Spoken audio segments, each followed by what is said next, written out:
What's going on, people? We're back. It's been a long time. We got some nice tweets, didn't we, Quinny? So we've got the band back together. Tony's back in the building. Quinny's in the building, and myself, Stish, are back for what is episode 98 of the M Product Sorare podcast after a brief hiatus. Well, from what Quinny tells me, not that brief.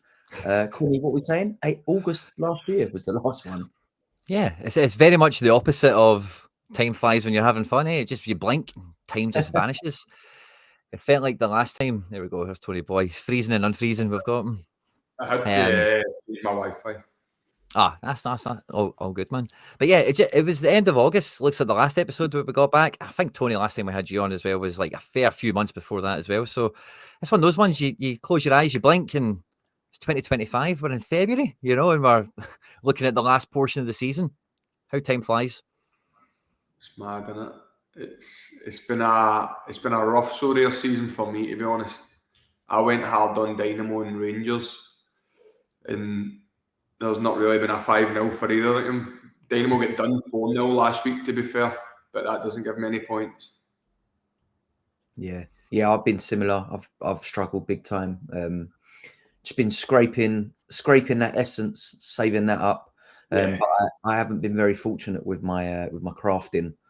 To be fair, I've been mostly doing. I think other than once, I think I've always just ripped a tier 5+ in hope of a pot of gold at the end of that. But I've had a couple of like useful cards, but nothing particularly exciting.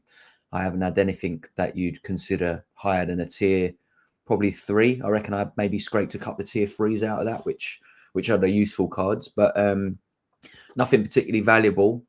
But yeah, I've been holding on to a lot of my cards, to be honest. I've been rolling plenty of lineups out, but I'm finding it harder and harder to squeeze my way into the sort of top 20%. And then, at the end of the week, opening them rewards, it's just been piles of essence, but not a lot of it. I think, I keep opening these little 1 essence, 2 essence. I can't even remember last time I saw a 5 essence container.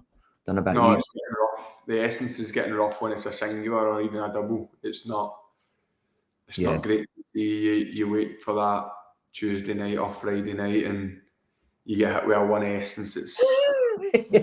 I'm actually starting to enjoy the market credits because at least you can use them.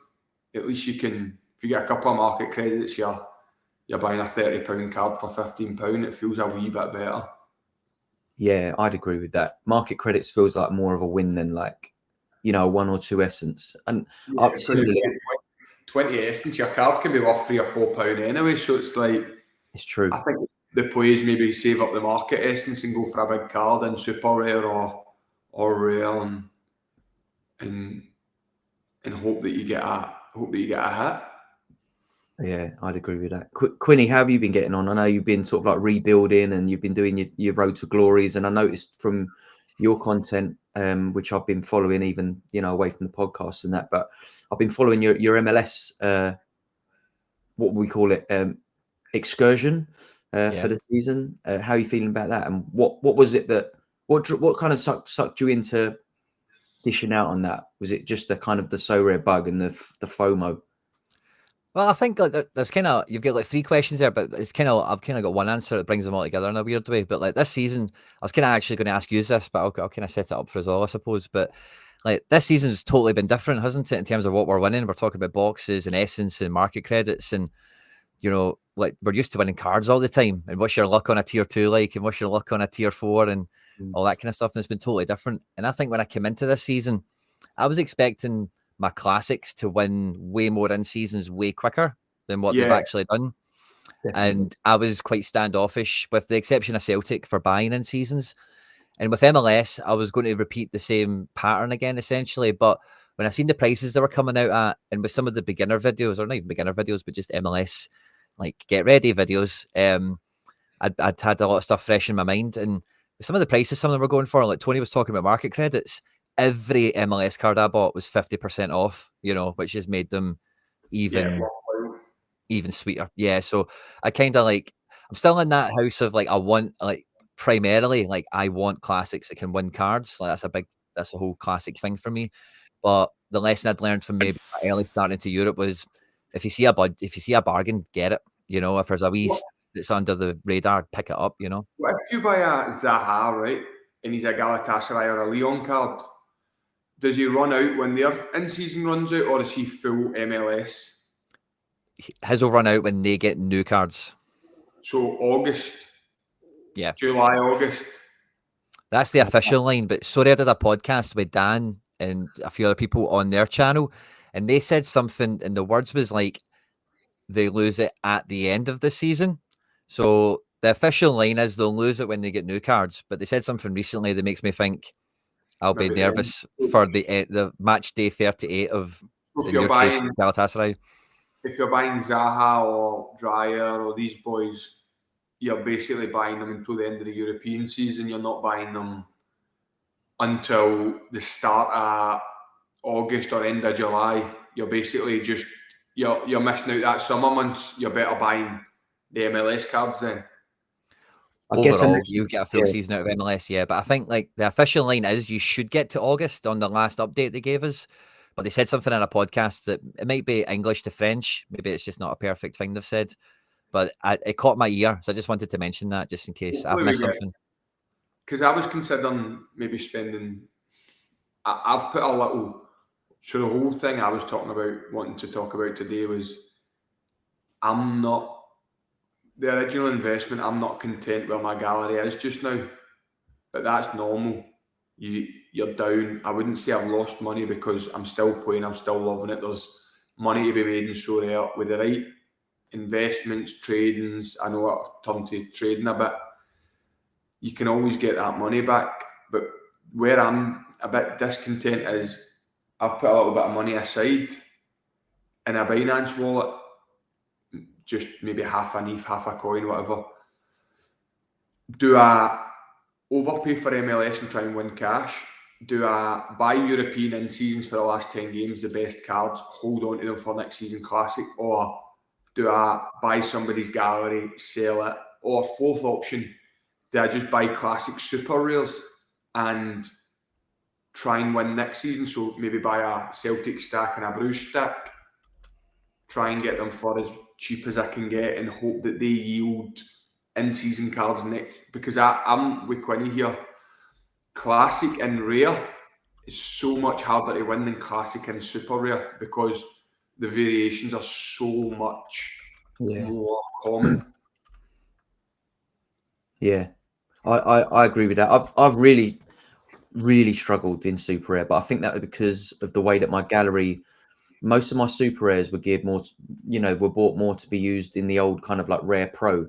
So anyone listening to this that thinks, it's been a while since we had Rare Pro now, isn't it? People won't even know what that is, but Rare Pro used to be when you could put like 2 super rares in to give you a kind of bonus boost, extra bang for your buck in 2 captains, basically extra. It was like having 3 captains, basically, wasn't it? In Rare, and that's kind of how I bought my supers, and then I bought a few goalkeepers to enter the super tournaments. But because I was mostly playing All Star and U23, when that kind of got nerfed, then we ended up with the new structure of like champion, contender, challenger, and then U23 still there. Where some of my good cards have aged out of U23. Like, for example, I think my best super I had was like Veerman, which I've still got now, but I end up using that Veerman more often than not in the rare challenger now or in an all-star, but it hasn't won me very much at all. And it's not worth, unless you're using Veerman in like challenger, Div 1, classic or something like that with some good other cards, you're not really getting the value out of it. So the new changes really kind of like completely shattered my super rare offering. So I think even without looking at stats, I can't recall winning that much in super rare. I think I've had a couple of wins where I've scraped. I think I've got a couple of wins. I think the best super rare card I've won was Harwood Bellis, which is a pretty good card, to be fair. Not fantastic this season because Southampton have been shocking, but as a player, he's quite a useful card. If he goes down into the championship and stays with them, he'll be probably pretty overpowered next season. But even the changes to like the cap modes though, like I put maybe half my gallery off in uniques to grind 7 or 8 players to grind that ETH and then they changed it. And then even this season, again, I've bought a load of super rares, and they changed it from 3 in seasons to 4, which just kills my momentum a bit. But the problem is for me is the amount of changes that keep happening. I've just been so unlucky with the timings.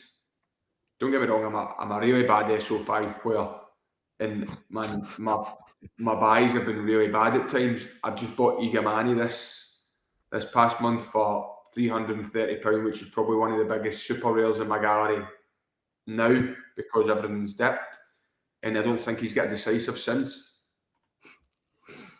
Yeah, I think looking at my gallery, I think the only option for me in terms of super rare is playing U23 and maybe buying a better goalkeeper, because my goalkeeping options in U23 super rare are either benched or are playing at teams that are battered. I think you're under 23 because the variation of players is probably the lowest scoring to win.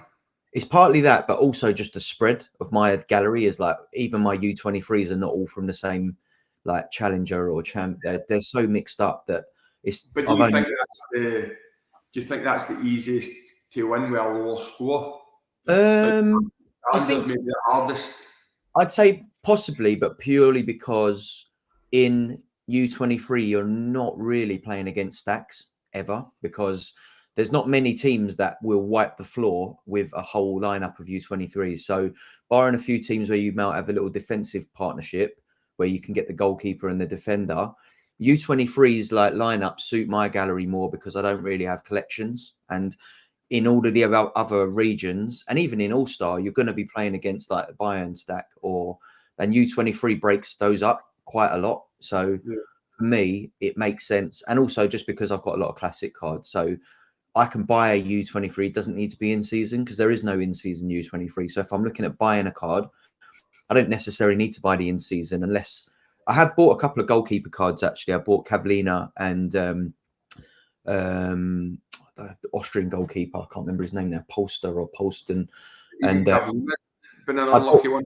Yeah, the injury's done me. But again, like those in season cards were made sense for me there because it opens up another contender slot, but also it opens up a potential in-season contender slot for me if the goalkeepers, if my U23 options that week don't look great, I might go, all right, well, I'll sling him in season and try and like scrape a $5 or something like that out of the in-season. And, you win a bit more essence in season as well, don't you? So that's what's tempted me in. I was the same as you, Quinny, where I thought, I'll grind classic and try and win some in-season cards.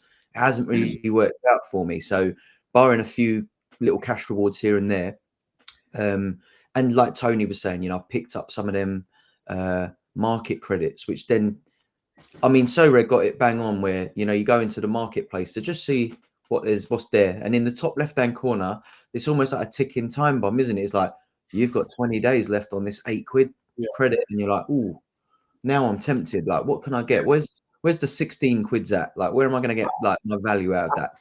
I actually seen some good info that if you get a new market credit, it resets them all. Is that correct? Yeah. That as well. So then when you do win a market credit, that's really nice because it gives you another month or whatever. So say you've got 7 or 8 teams every week and you're winning twice every week, and you get to the last week and you're hoping you get a market credit. You could build up £100-200 worth, and I think I might do that to the end of the season and not use them, so that see when I'm going to buy cards next season, like Quinny said, I'm not paying 100% and I can continue. And the only thing that might kill me with that is I'm considering going classic, spending a bit of money on classic super rare and just in gambling. However, every gamble I've made with Sorare has been wrong, but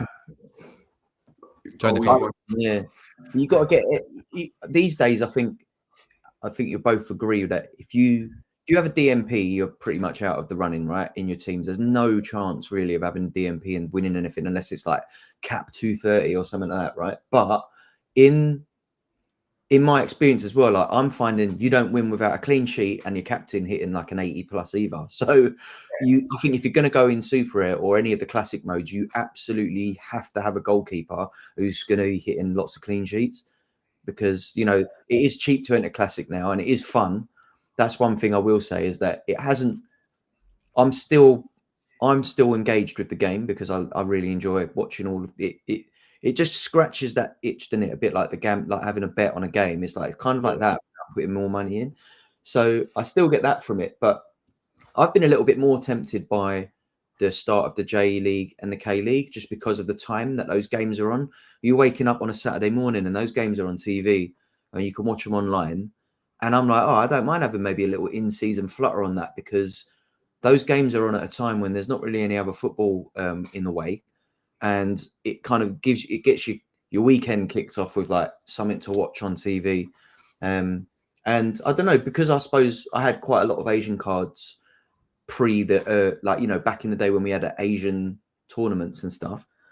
I'm like looking at that. A lot of the players have moved on from my gallery, so I'm almost at ground zero with my Asian gallery. Apart from like your Cecinias, I've still got him there, and my soul stack have been completely broken up and moved around. So I think I've only got one starter there now, and it has tempted me to go, let's maybe get a little defensive attacking, choose 3 or 4 teams that I can chop and change around, use them in contender in season and get that full season out of them, but then also have the novelty of knowing that, oh, I can watch a bit of that. Whereas MLS is on in the night time, I'm asleep the times them games are on.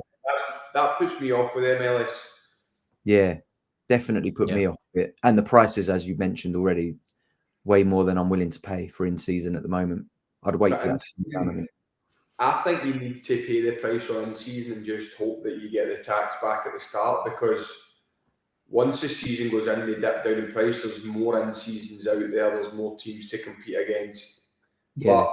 But my tactic just now is I've got 3 challenger in season teams this weekend, and there's a few PSV in there, a few Fenerbahce, a couple of Bruges. I'm hoping that I can maybe win 2 or 3 cash returns. So maybe I can go and win 3, 4, £500, put it into ETH and let it double or triple. That's my hope. That's not financial advice. That's just my brain working, because unless something drastically changes, like, I wouldn't invest any more money in Sorare at the moment, because I think it's and this isn't me speaking bad about the game, I think it needs a lot more. There's no as many chance to win. It's like back in the day, you always felt you had a chance, whereas you're saying it now, like, you need a clean sheet captain to bang out. And I got McGregor, captained him double decisive. Captain McGregor decisive, Maida double decisive, Cherny scored, and because my goalkeeper and defender both hit 35s to 39s, I'm getting a tier 5 super rare. But bang the captain out correct, my 2 strikers have scored. Don't get me wrong, my score's maybe 424, it's not the biggest, but what I'm saying is every time I get close to hitting a jackpot, there's somebody way better than me. Yeah. But yeah, that's been amazing. I find rare quite unplayable, whereas I find super rare a bit better. I used to love going to super rare underdog, because I thought you've always got a chance in a super rare underdog, cap 240, cap 230, specialist, because there's not as many variations. You're not going to turn around and see Jota and Carter Vickers in the same team, whereas in rare you'll see that 10 times. Yeah. That's my point, and that's not me trashing Sorare, that's me trashing my own. Well, I think the way Super Rare is going as well, and like just in general, you know, Limiteds is very much about the top end of the tournaments every weekend. Is like the lineups are normally almost exactly the same. The difference is the XP and the collection bonus of the person at the top.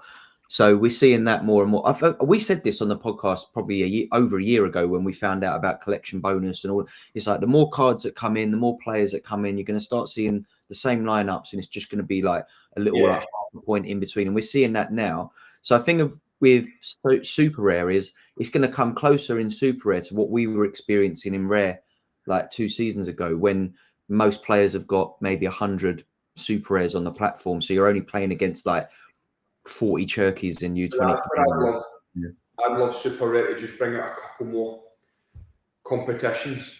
Yeah. Where it floods the market, or the opposite of floods the market, it almost spreads them out. Yes, and then it's really choosing quality and choosing where to put them, and like I think rare you need the best cards. Like super rare, you can maybe get away with for instance, in my gallery I had who scored? Bowie scored last night for Hibs. So I've got a super rare Bowie. If he was in one of my lineups, that makes a massive difference. Yeah, I'd agree with that, definitely. I think the only thing that puts me off super rare is I think the prize pools in super rare are a bit off-putting because you're very rarely looking at winning a star or a tier 1.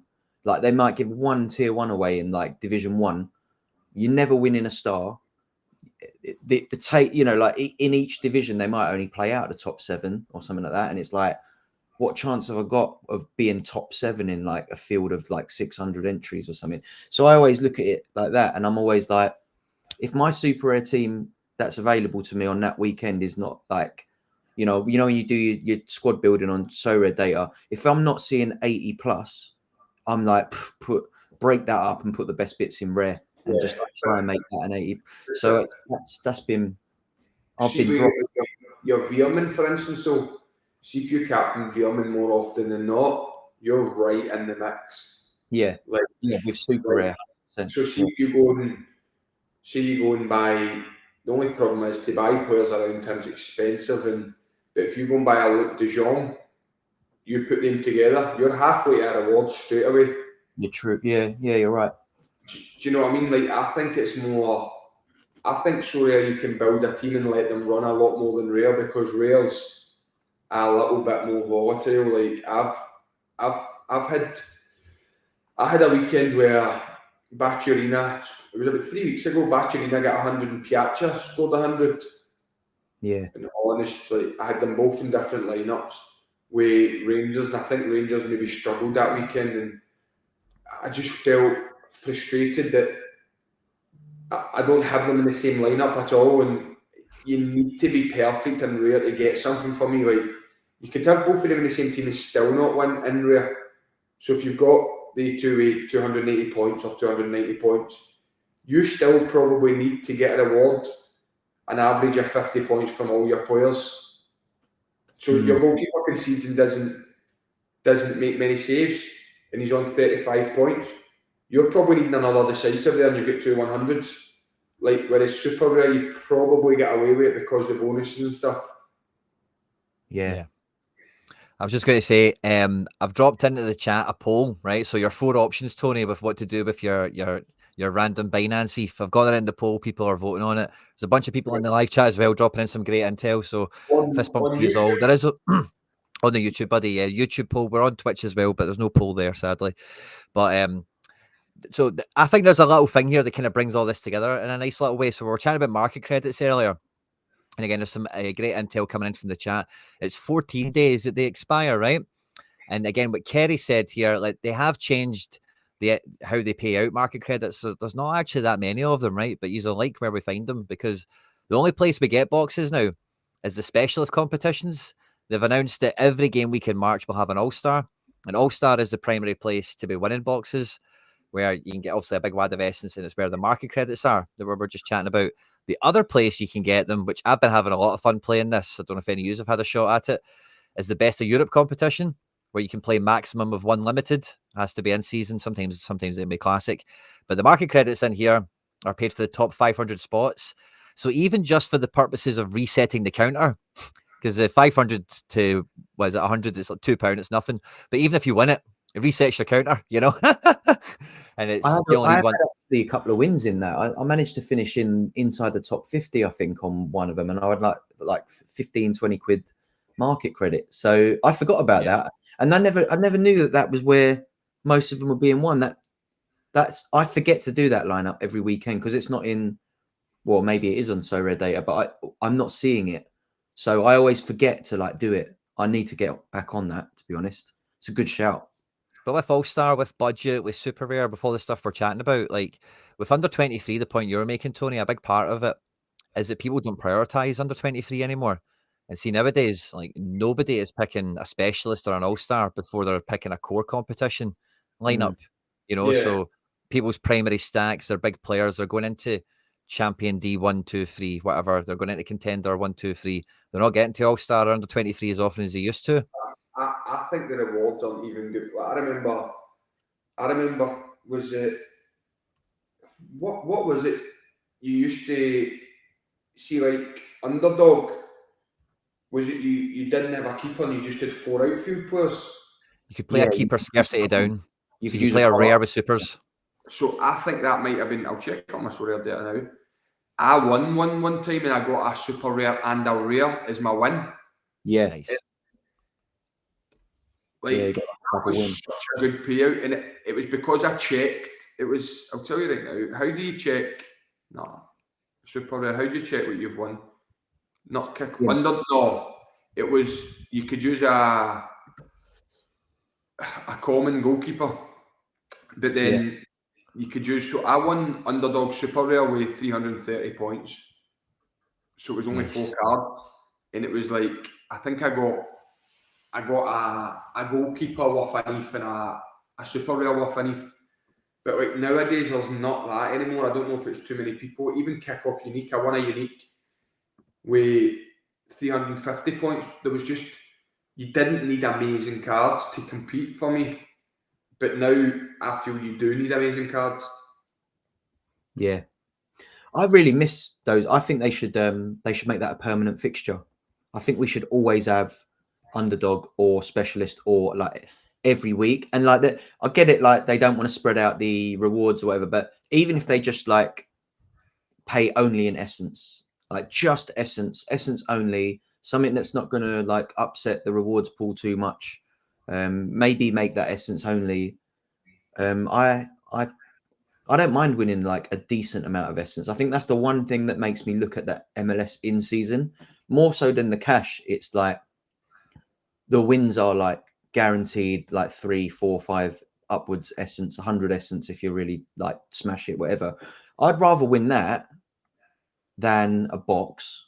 I don't like the idea of a box because I'm just accepting the fact that I'm probably going to win 1 essence. I would, you know, and I think that, let's be honest, that's probably what is going to happen next season, isn't it? I think MLS is the testing ground for this. Let's see if this works, and it'll be rolled out in Champ or it'll be rolled out in Prem, Bundesliga, and La Liga next season, I think. What do you reckon? Do you think there's room for buying classic Prem cards? So, for instance, like the big money is the in-season Prem cards, right? Super rare, I'm talking. But say you go and buy a Brighton stack, right? And you've got Matoma and Welbeck who have both got a decisive in them. Goalkeeper, defender, and then you maybe buy a monster like a random person, Guimaraes or a De Bruyne.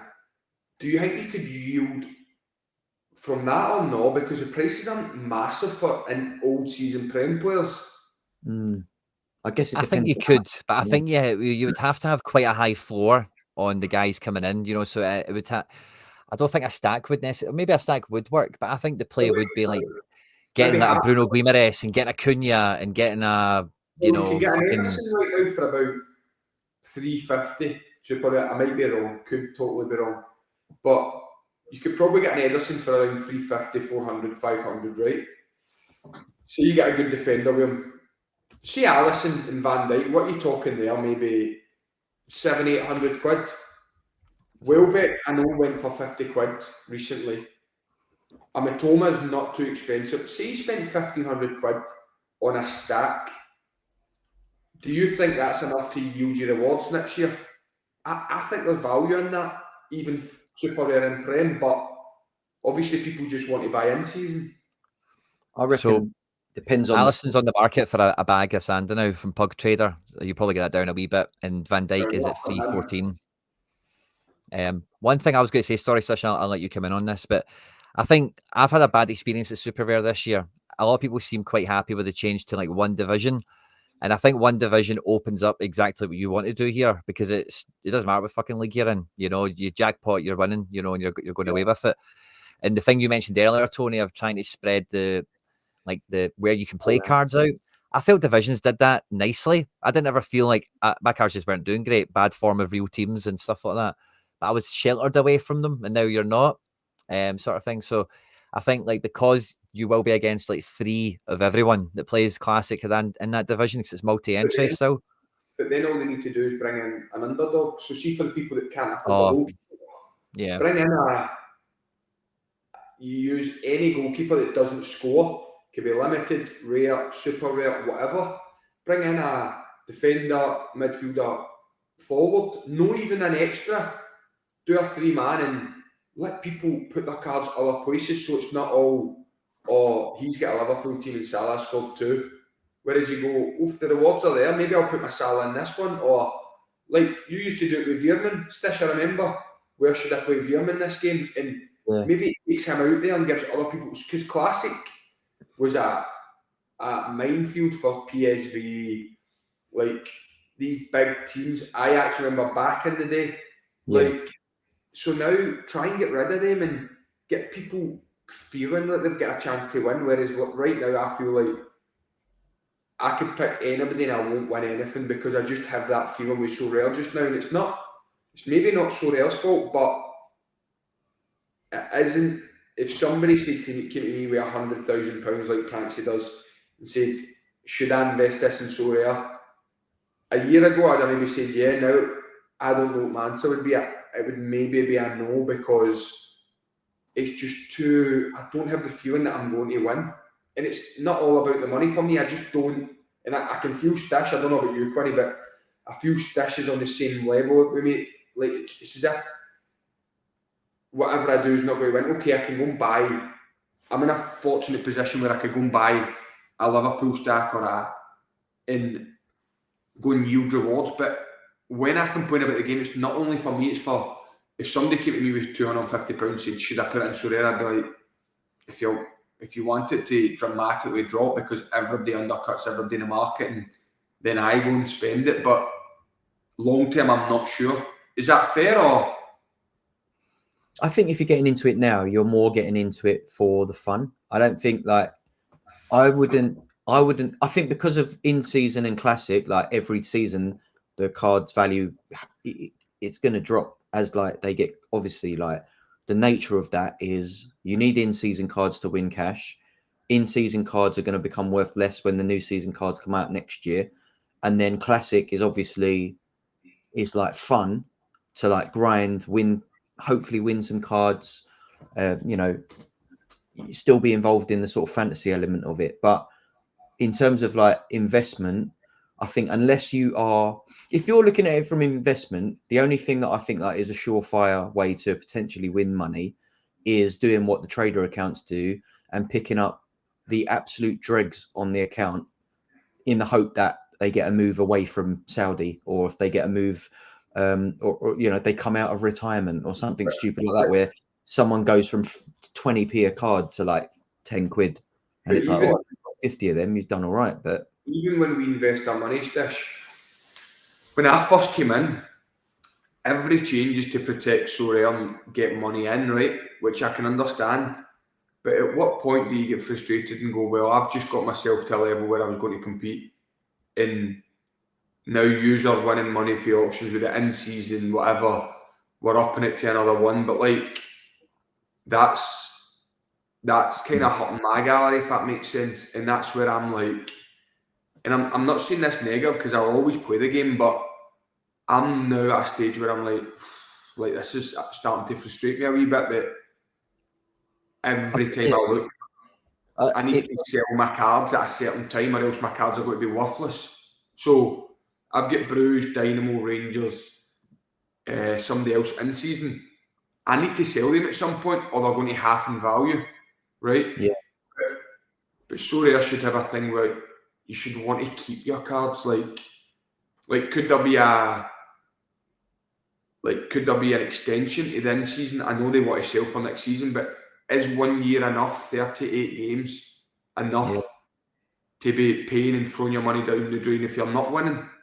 I think the main issue is at the moment, and it will continue to be the issue. It has been the issue for a long time. Is that the supply outweighs the demand on the platform for the cards as well, which is why the prices go down. Because like unless you're playing cash, like in Classic, for example, if we're still minting like 500 to 1,000 of every card every season, you know, if you look at limited now, there's how many, like there's some cards will have like 4,000 of them or whatever. Like how many years has it been limited now? I don't know, but with rare, for example, there's certain players out there that have probably got 500, 600, 700 copies of them. Like Vanaken's probably got about I mean, he's got to be so many Vanakens, and then like it's but then only, let's say like only the top, or let's say in rare, for example, let's say Bruges smash, and obviously everyone's captained Vanaken or whatever, and then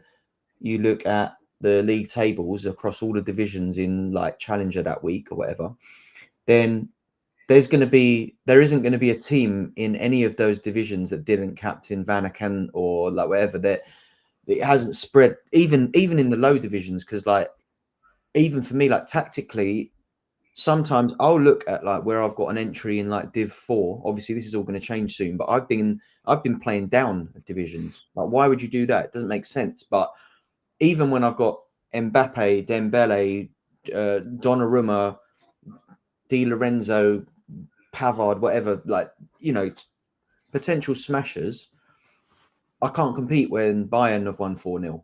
Like, and that is the problem, is there's nowhere else for me to play those cards unless I put them in All-Star, but then you're still competing in All-Star against All-Star, you're wanting 500. I don't know the real facts, but anytime I've played All-Star midweek, see when it's Champions League weeks, the points have been incredible to get. Like, you're hitting, I won a card, I think I won a Welland Rooster, right, with 80 quid.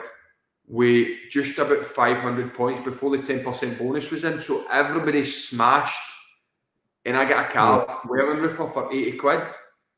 They had a break, and he wasn't back in the team. And I had to sell him, then he got back in the team. And I'm thinking, like, I've maxed out 500 odd points for 80 quid. And I'm not saying that in, but when you invested 2, 3, 4 years ago, you're talking thousands of pounds. For you to hit, to then win 80 quid with these cards that I bought with the thousands of pounds or whatever, that's where my frustration lies. I'm having a look now.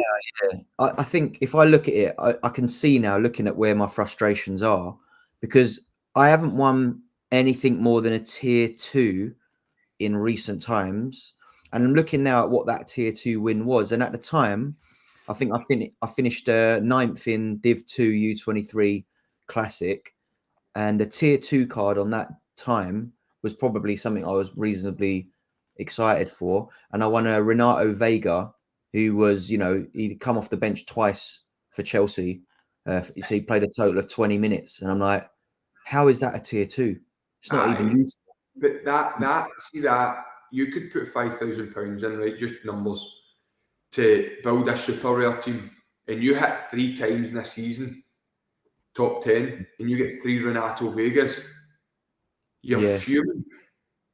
I mean, even looking as well, like a 7th place finish in Super Rare 270 cap, Brahim Galidi, who hasn't played a minute of football. It's like, how was that? How do you finish 7th and win that? But like, that's the thing, like, but they'll be quick. And I'm speaking, I praise Sorare. Sorare's been good at stuff, but there's been times where you'll see these guys score a double and straight on the market, but they won't be straight out in the prize pools.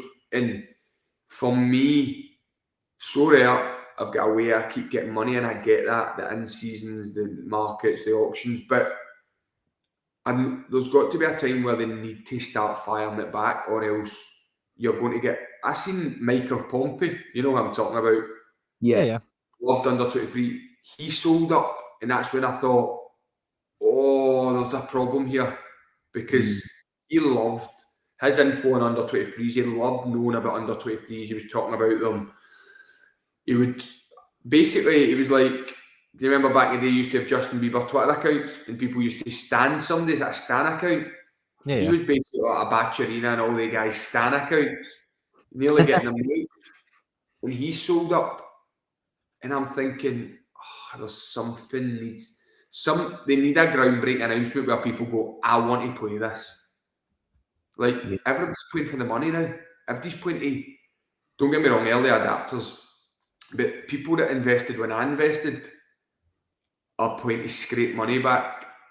And at the moment, there's 10 games left of the seasons. In the next 2 or 3 games, I need to sell cards or the value's just going to die. I'm going to need to put Mekele, Van Aken, Bacharina, Piazza, who else? I got a couple of PSG guys the other day for 3 or 4 games. I'm going to need to put them up and try and sell them. Or my gallery's just going to take a 25-30% hit. I think we've just moved into more of a like business model, a bit like FIFA, where you buy your cards for the season and then you play that game for the season, but then you've just got this residual kind of like game you can still play with them after, but that's not the game. The game is in season, try and win the cash, and maybe if you want, like try and like cash out halfway through the season and get the money back out for some of the cards or whatever. But I don't know, like that.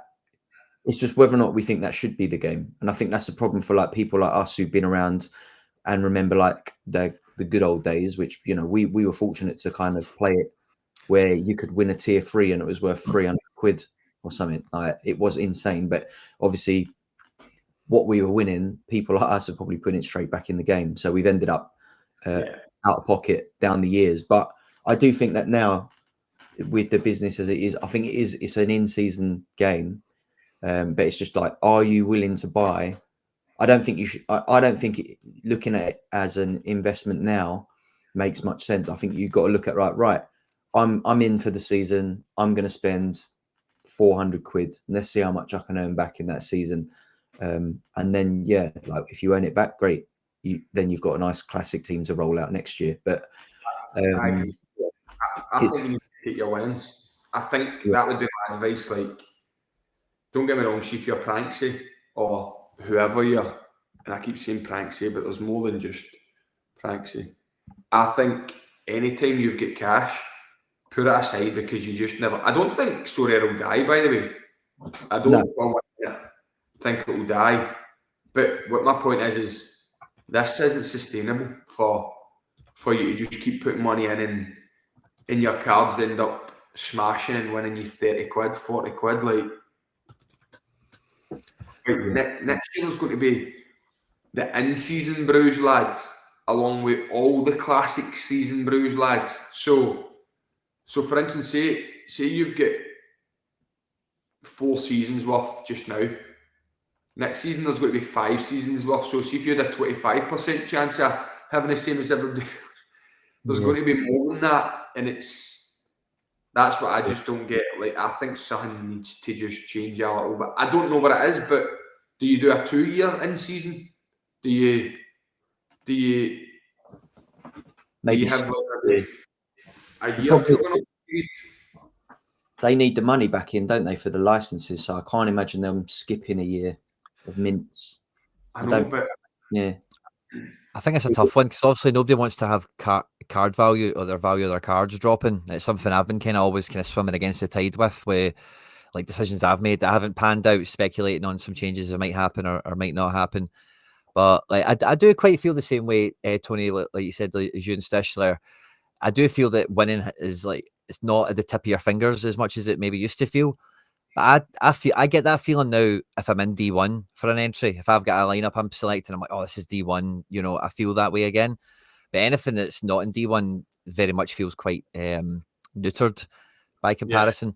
I've went and grabbed as well a wee screen. I can look at Rare and Limited as well. The Rare was a bit more chunky, which kind of painted into your point, Tony, again.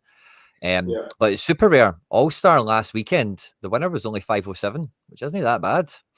See, that's all right.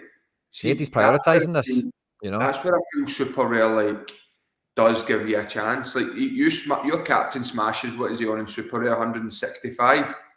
Mm-hmm. So basically you need 340 points between 4 players to get to that top of the leaderboard, right? 340 points. So you get 270, that's 280, let's say. you need 280 points before your bonus comes. That's doable. Like, I know it's high, but it is. Wait, I've made that sound really bad, but that is doable. That 500 and something, no? Yeah, I think so. The captain the captain was a flop for that team, and everyone behind him is like 480. Look at that, 7th, 460. It's not a bad score in Super Rare. That's not too much of a stretch to get at. Seventh, that should be a very good card. I bet if you check that, it's like 7th would be a tier 3 in a box, which isn't amazing for 7th. What week was that we were just looking at, Quinny? I'm just trying to see what they Last won weekend. Last weekend. So what game week was that? 50. It'll be game week 56. Game week 56. I just want to have a look at what they actually won for that, just out of interest. So Marcus Rashford was the top prize there, tier 1. And then Gustav. So Nanzo comes second, then won Gustav Nilsson. Oh no. Yeah. So he doesn't even start every week for Bruges. I can tell you that right now because I've got him. Yeah. He only plays the league games if Jutla's not there. I mean, third place winner, Andre Karafiat, who plays for Nuremberg, which obviously like doesn't sound. Sure. In terms of scoring, his scores are pretty nice. So you wouldn't be Nancy too. Won Nielsen, sorry, Stish. Yeah, he won Nielsen. Right, £109 he sold for. That was 3 weeks ago. 2 weeks ago. £109 for second place in Super Rare. If you can't tell me that's a problem, then go back and see. Let's see his team. Sorry, the team he won with. So Lucic 91, including the multipliers. Captain Athen Gruber. Below, sorry, who's the player below? Nanzo. What player we're talking about? Yeah, 7th. Who's his? No, Nanzo. Nanzo. Is Nanzo the one that won Nielsen? Yeah. Yeah. Oh, yeah. Right. So Hayakawa, Duarte, Soleil, Tolisso, Gustavo of Shanghai. Right. So straight away, Gustavo. Let's look at his price. Gustavo Super Rare is very low supply. There might only be 3 of them or 4. Actually, no, maybe a wacky China card. Now he's in China. I think he's been there a couple of seasons now. So there might only be 4 or 5 of them on the market. Somebody bought him in October for £151, right?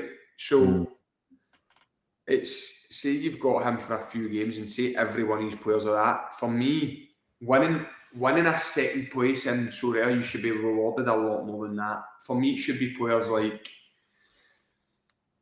a Van Aken or a Mekele or a, maybe not Van Aken, but like a Mekele who's an understudy to him. Like, it's easy for me to talk about Jupiler Pro League players because I see them, but like, you should be getting a solid player like the striker for Union, these types of players.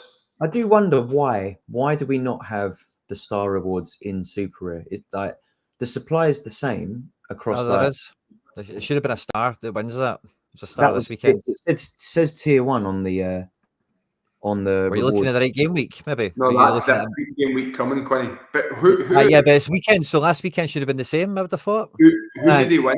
Rashford, which was a tier 1. That's all right, to be fair, Rashford. Rashford's not a bad win. That's not a bad win.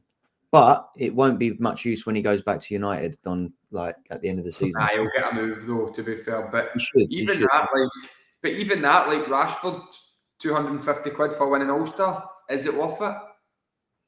Is it? It's not tempting me to buy Super Rares, put it that way. Yeah.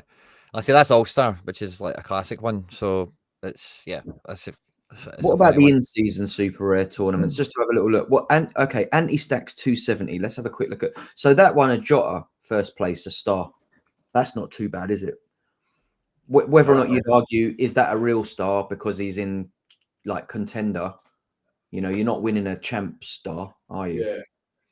Like you're not winning an Mbappe Super Rare anywhere at the moment, unless you can, you're selling them for the money. You're getting a buyer. Yeah. You'll get a buyer for that. He scores well enough. He's proven, so it'll be a good in-season card only for that, I guess. But then I guess like if you go into, I'm gonna have a look at Classic Prem and see what the first place Classic Prem super rare is Declan Rice. I think that feels a bit more like what you want to win. This is all last weekend. Laird wasn't happy with his Jota win. Were you talking about the Celtic Jota? Yeah. So what? I mean, yeah, he's a good card. Don't get me wrong, but it is a star. It's a star card in terms of scoring and output. No, but he's only worth 298 quid. So you're saying that you win cap 270 to get 298 quid? For me, that's too low. Like, why are they not giving out the big hitters? I know the supply's less, but there's less people playing and there's less rewards. So why are they not giving out like a, off the top of my head, like a, let me have a look before I say something stupid. Who would be a star? Like a, not Cole Palmer. I don't want a Cole Palmer for free, right? But like, surely like Enzo or somebody's big money. Yeah, this is the star pool for this weekend, so maybe just scroll down. The stars for super rares, right? I'm just looking now as well. Another point I just wanted to point out, because someone in the chat about the problem we've got with U23 at the minute as well is that with the in-season thing being such a thing, there's no point. The problem with U23 is it used to make sense to like pick up a hot prospect when they're like 17, 18. You know, they're not going to get in the team as much just yet, but sit on that for a couple of years, they'll come good, and you know your investment makes sense, and you'll get some use out of that card eventually. And now that's backed up a little bit here, because I've looked at who, like U23 super rare, what the first place in that was, and it won Rodrigo Mora, who is a 17-year-old who plays for Porto, and yeah, he's getting minutes. So at 17, that's pretty impressive. However, he's not going to become that useful as a card to use in U23 probably for another couple of seasons, maybe 3 seasons. At which point, you know, no one's buying that card now. So it's U23. This is the problem with U23 is like, why would I enter Super Rare U23 if the top prize is something that's not of any use to me, really, in that tournament? But it's like any of them. Like, people are saying in this chat, and back me up here, they can only give away 4 of each player per season, so they're supplying super, but that's not our problem, because up it to 5 then and don't take as much money, or up it to 6 and don't take as much money, and do you know what I mean? They're quick to sell them quickly. One thing I will say though is that having a look at that league, and it's like now you're seeing the top sort of 34 places played out instead of 6 or 7 across Div 1, Div 2. I think that looks a bit more, that does actually appeal to me a bit more, even though the prizes might not be as good. I'm looking at that thinking top 34 gets a card. I'll take a card over like 1 essence. Do you know what I mean? Because it's going to take me weeks to grind an essence to scrape a tier 5 anyway. So that now I'm kind of contradicting myself a bit here now by moaning about the star reward that was given out, because probably that's not a star to anyone in anyone's book. But I like the idea of maybe winning in a card, and that's been my issue this season since we've had boxes and essence, is that I'm never winning a card, and then when I do get enough essence to win a card, it's a shit one, and it's like I've been waiting a month to open it. Now it's, you know, not even an exciting card. So yeah, I think super rare is a really tough one to get motivated for. I've been kind of jaded from it this season already a little bit. I just had the kind of star page up there, Tony. I don't know if this kind of helps with your analogy, but like a Schlotterbeck or a even Oblak, or Oblak, yeah, guys like that. Give somebody a Jan Oblak they can use all season for winning cap 270, because you choose to go into 270. You're playing with restrictions, so you should be rewarded for using your brain to get a restriction and having him in. He'll probably be what, £1,000. That is a good reward for me, right? And so, say there's 6 All Blacks to give away. There's 6 Courtois. There's 6. No, 4. It would be 4 now. Are you saying? Imagine there was 6. Oh, sorry, aye. Yeah. And then you look at, there's 4 Kasper Schmeichels. There's 4 Butlands. There's more than enough rewards to reward people, right? But my point is, like, you need to be rewarded in these competitions. Say there's no money to go with the podium, then give a better card. Yeah. Like, I don't know. Yeah. I'm looking at the poll just now, and I know I'm going off topic, but I think that I think I might do the MLS in season now, but I think I might need help building my team. Well, Quinny is the man for that. He's definitely been in the trenches. What is it? Is it divisions? Is it this rollover? What is it, Quinny? So it's just the same as all the. So last week, because it was the first game week, they did one like Royal Rumble division to sort where everyone goes, D1, D2, D3. But now it's just the same as everything else. So if you weren't involved last week, all your entries will start in D3, and then you run up from there. I'm just going to. So we've got the poll here. 54% say in season MLS. 22% of you think in season Euro for the final furlong. 8% of you are at it. You're seeing classic super rare. And then 16% have said buy a gallery, because that was the fourth option that we had there. So how much money needs spent to win a reward for you, you think? I think like the thing with MLS is that as long as you build the squad like to a plan, it doesn't really matter what the plan is. It could be like, you know, a goalkeeper and a defender pair to go get some DPs and, you know, mix them around. It could be a full team with a few DPs to mix in to captain or whatever. But I think when you've got the 5 in seasons and multi-entry, the most expensive part will be the goalkeeper and your captains, because everyone else is fodder. Do you need 5 in seasons? You need 5 in seasons if you want to do the hot streaks thing. But if you don't care about that, you can just do the 4. So what are they both in the same division? Same division, yeah. So you get access to that if you play 5 in seasons. If you play 4 in seasons, then it's just regular leaderboard. So, say for instance, I went and bought Zaha's card, Almiron's card. What, like for the next 2-3 months, am I better getting 5 then? Are we talking rare or super or what? Rare. So rare. What's this streaks thing then? Right. So you've got your normal divisions as you do anyway. D1, 2, and 3 on this, and it's a little bit. It's basically like Bundesliga or La Liga, but maybe not quite as chunky. And then the hot streaks thing, it's kind of like going on a run. So where is it on the page here? So like you get 40, isn't it? Yeah. Like so win over your 3 entries, if one of them hits 380, you're on the first square. Just for a visual. Oh, sorry, I thought I did. Sorry, I did. So yeah, you get 3 entries. If one of the teams hit 420, you get a tenner. Next game week, any one of your 3 entries need to hit 430, and then you get 40 quid or dollars. Then the next week, you need to do it consecutively. It's a run you're going on, you know, and as soon as you pop, you go back to square one and you go again. I think I'm going to buy MLS. I think I'm going to need your hand to buy some MLS tonight, Quinny. So, well, I'm up for the cup. It should be a busy night for me anyway. But it's only one team that can win it. See, your multi-entry, if all 3 of them hit the score, only one of them is getting you on the board anyway, if you get me. So you can't like triple it. You can only get access to it. I absolutely love the fact that we've been sat here talking about like whether or not you can put some money in, and we're getting to the end of the I'm just going to buy 5 in-season MLS, start winning some money back. But that's the degen in us, isn't it? That's why we play the game, I suppose. I like the game. Yeah, I like. I laughed earlier because Tony said he's a bad SO5 player, and I would never say you're a bad SO5 player, Tony. I just think like you're a very busy trader, and when you're trading all the time, it's hard to have like a coherent squad or like a really well-rounded like roster, because there's like, oh, I just sold that guy, and I've just bought this guy and he's injured, or I've there's always things going on, isn't there? So, and here we are, basically full circle. We're back to getting stuck in with the trading and whatnot, and it might be not too bad because last week there was a bit of a punch on the prices to get in for trying to get into Division 1 last week, and everyone was going for, and maybe prices have settled down a little bit. But what we've seen from Europe already, I think the way Sorare are going to do it is by the end of the first. When did the cards come out? Like 2 weeks ago. I think within 2 weeks, auctions will be gone for all these cards. That's the way they did it in Europe.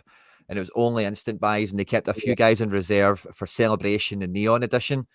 So I think MLS like auctions, market credit, so you still have instant buy, but you know the way instant buy goes, it jacks itself up quite quickly, you know. Yeah. So as soon as buying it doubles almost quick in minutes, doesn't it? It can do, yeah. So I think that's been quite a theme we've had in this show today in terms of chatting about like easy points to try and win, because it has felt quite difficult. We spoke about under 23s earlier, super rare, and then obviously a little bit of MLS in season. And I think that's kind of the main, like, again, I'm thinking about some of the points you guys brought up earlier in terms of how difficult Classic is, your falling values and in season, and how to kind of rescue that or not let it kind of go under. And I think, like, with any in seasons, like anyone's kind of got the now, it is a bit of a falling knife where it's like, when do you grab it, or when do you do you let it hit the floor kind of thing. But like, if you are going to have any sort of Classic involvement next year, like you're saying there, Tony, you've got Bruges, Zagreb, and Rangers or whatever. Like, maybe Bruges gets binned, and maybe like all the fringe pieces of Zagreb and Rangers get binned. But then, like, next year, you want high XP cards, and those are two stacks in Classic. I know there's the field you've still got to fight against, but as far as like having a stack and plug and play, Zagreb and Rangers domestically, it doesn't really get much better on paper. Yeah, and my Dynamo cards, to be fair to them, even though they're a couple up, if I hold them over the summer, they're back to full 5% bonus. Yeah. So it's not the worst, but I do think it will be frustrating because there's only so much you can win with them. Like, Bacciarina will definitely leave. He's got to leave this summer. And Probably, then, yeah. Do you know what I mean? Then there's value straight away. Your biggest card, like, I don't know. I'll still be playing the game next year 100%, but I think the play is to chase the cash. Yeah, but it's about, I think what everyone's trying to do is walk that tightrope of bagging the cash without spending that much cash. And we were kind of bemoaning winning cards earlier. I've not done it anywhere near as well as I thought I would, but I have won some handy cards this year thanks to having like juicy collection bonuses, high XP cards, and kind of playing a bit of the numbers. Like, my biggest card I won this year was Salah.